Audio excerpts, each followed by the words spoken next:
Hello, everybody. I'm Becky McCrae. I'm here with Deb Brown. We're live from Oklahoma and Iowa, and we are bringing you a new show, which is news stories and commentary on small town business and everything to do with revitalizing your town, making sure that your town thrives and prospers.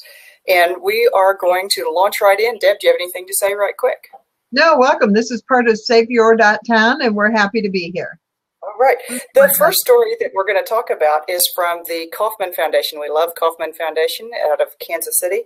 State of Entrepreneurship in 2016. They say the U.S. is on the verge of an entrepreneurial boom. And I loved this story specifically, not just because they're positive about the future of entrepreneurship. We've heard a lot of stories about the negative trends in entrepreneurship and how fewer businesses are being started.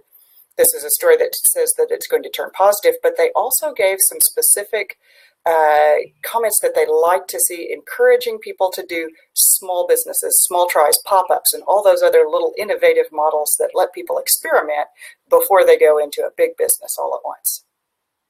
Yep, and I really like that. They talked about some things like what we need less of, less cost to start, less cost to experiment, less cost to try new ideas. They talked about examining policies such as restrictive zoning regulations. And we all know we need to talk a little bit more about that as well. Good article. Yes, pull down those barriers to entry. It's good advice for all of us. Our second story comes from the Business to Community website, where they say that small businesses do well to collaborate, that there is strength in numbers. Really love this story. Deb and I were both big fans of having small businesses collaborate, work together, join together in ways to take advantage of our strengths. When we all work together, we're going to get benefits, whether we're working together on promotions or we're just collaborating with ideas. And this is a pretty deep article. It's well written. It's written by a really smart woman and very educational.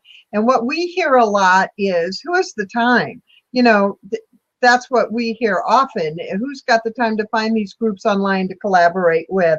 And I think if we could get more of our like businesses to sit down and collaborate locally, that would be a good first step. And she does address that. So it's a good place to start. Yes, great. Definitely. Our next story comes from the Tyler Morning Telegraph from Tyler, Texas, where they are talking about parking issues. Parking issues are huge in downtowns, where we often hear from people, oh my gosh, business owners and business staff parking right in front of their own business and blocking customers from coming into the business. So we frequently remind people, move around back, park in other locations, leave those good spots for customers.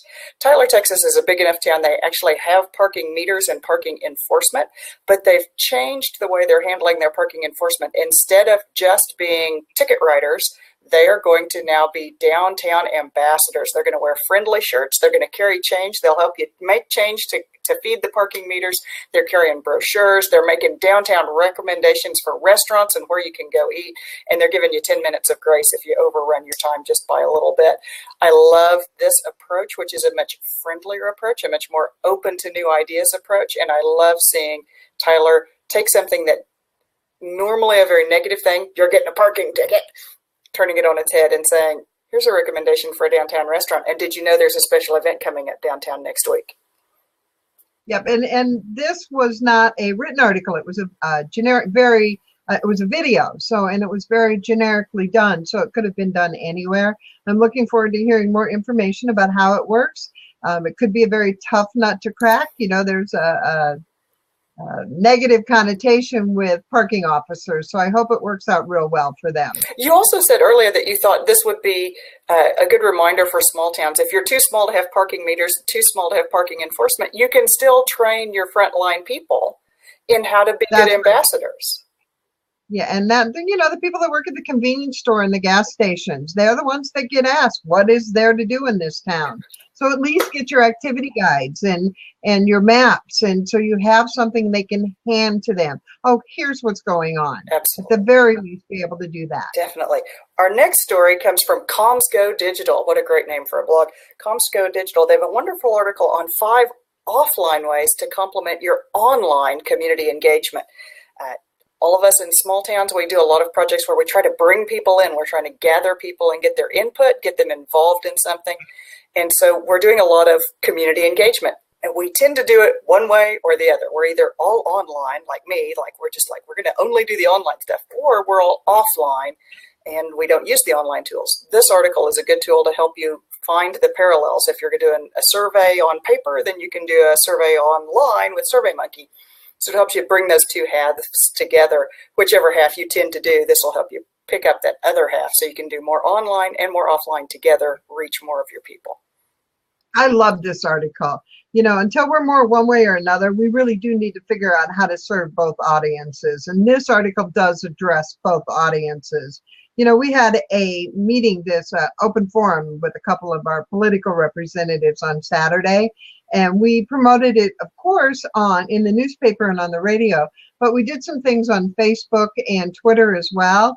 And we saw a local Iowa teenager that was one of the queens, the local Iowa queens. And she was there with her mom, and they had seen it on Facebook. So it was a perfect opportunity, and it was nice to see some younger people in the audience. So we knew that it was working. And it requires a little more extra elbow grease. They mentioned that. So here we go. Let's get some more elbows involved, right? Absolutely.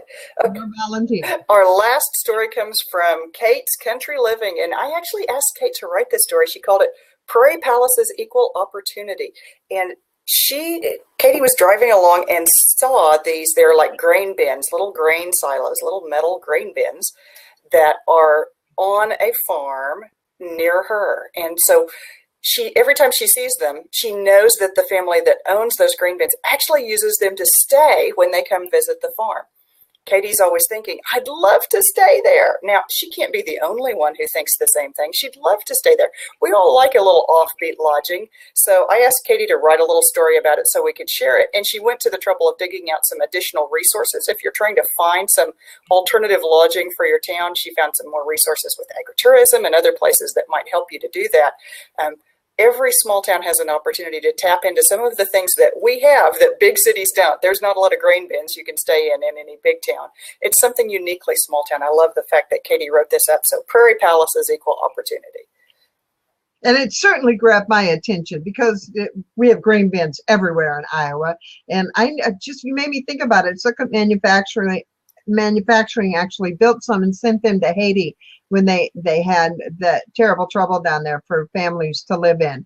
So I'm certainly interested in how's it work in the summertime when it's so god awful hot, and how's it work in the winter when it's so cold. And I know that Katie's from North Dakota, so I'm going to be on the wire here in just a minute and find out more information. How's it work? How do you add in more conveniences? And it's an affordable way for small communities to bring in extra housing versus trying to bring in a big hotel chain. And how do you fill that? And it's great for more conversation. I think it's something that small towns can do. So good work. If like Deb, you're curious to find out more about these prairie palaces or any of the stories that we've just mentioned, I'm going to be putting this podcast, I'll be putting the audio on my podcast, A Positive View of Rural, and the links will be in the show notes so that you can get them there. And Deb, you're going to post it as well. Right. Tell us again how we can find your podcast, how people can find that. Okay. It's called A Positive View of Rural. It's available on iTunes, and you can also run into it at smallbizsurvival.com/podcast. Excellent. And I will post it at needalittleadvice.com, and it'll be up sometime this week. So you'll be able to view this actual presentation you just saw, and it'll have all the links in it as well. And we'll put that in the written portion of the blog post. I want to thank everybody for listening today, and we'll see you next Sunday. Yes, we'll be Thanks, back. Becky. We will be back next week with 5 new news articles about small towns, business, revitalization, and everything you need to know to make your town a more thriving place. Thank you all very much. We'll talk to you next week. Bye now.